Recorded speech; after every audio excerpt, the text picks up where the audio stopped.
کیونکہ ان دونوں کی بیویاں آپ صلی اللہ علیہ وسلم کی بیٹیاں تھیں، ام کلثوم اور رقیہ رضی اللہ تعالیٰ عنہ۔ تمہارا چہرہ بھی مجھ پر حرام ہے اگر تم نے اپنی بیویوں کو طلاق نہیں دیا۔ بابا ہم آج ہی انہیں طلاق دیتے ہیں۔ دن شام میں ڈھل گئے، شامیں راتوں میں ڈھل گئیں، لیکن ابو لہب کے ظلم میں کوئی کمی نہ آئی۔ اے مکہ والو، میرے بھتیجا دیوانہ ہو گیا ہے، دیوانہ، اس کی بات مت سننا۔ اور جب اس کے ظلم کی انتہا حد سے پار ہو گئی، تب اللہ سبحانہ و تعالیٰ نے نبوت کے 10ویں سال میں سورہ لہب کو نازل کیا۔ ابو ہادی، ہمیں وہ سورہ تو سناؤ جو نبی پر نازل ہوئی ہے۔ بسم اللہ الرحمن الرحیم۔ تبت يدا أبي لهب وتب ما أغنى عنه ماله وما كسب سيصلى نارا ذات لهب وامرأته حمالة الحطب في جيدها حبل من مسد۔ آئیے اب اس صورت کو سنیمیٹک انداز سے سمجھتے ہیں، آسان طریقے سے۔ تو پہلی آیت ہے تبت یدا ابی لہب وتب۔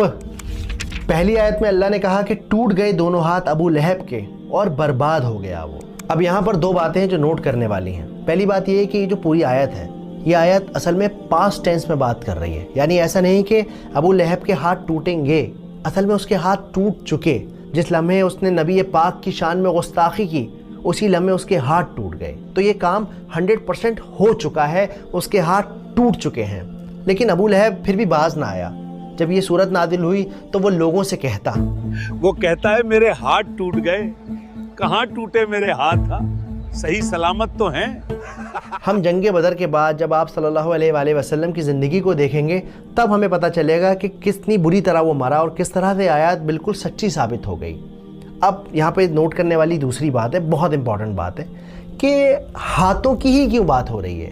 یہ کیوں کہا جا رہا ہے کہ ہاتھ ٹوٹ گئے؟ یہ کیوں نہیں کہا جا رہا کہ سر ٹوٹ گیا، پیر ٹوٹ گیا، ہارٹ فیل ہو گیا؟ کیوں نہیں کہا جا رہا؟ میں کہتا ہوں اس کے لیے نا آپ یہ سین دیکھیے۔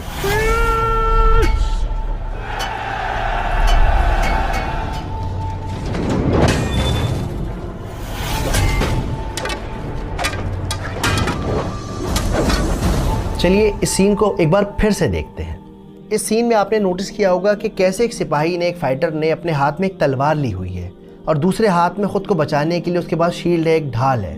تو اگر کسی انسان کے دونوں ہاتھ ٹوٹ جائیں گے تو کیا ہوگا؟ نہ تو وہ وار کر سکے گا اور نہ ہی اپنا بچاؤ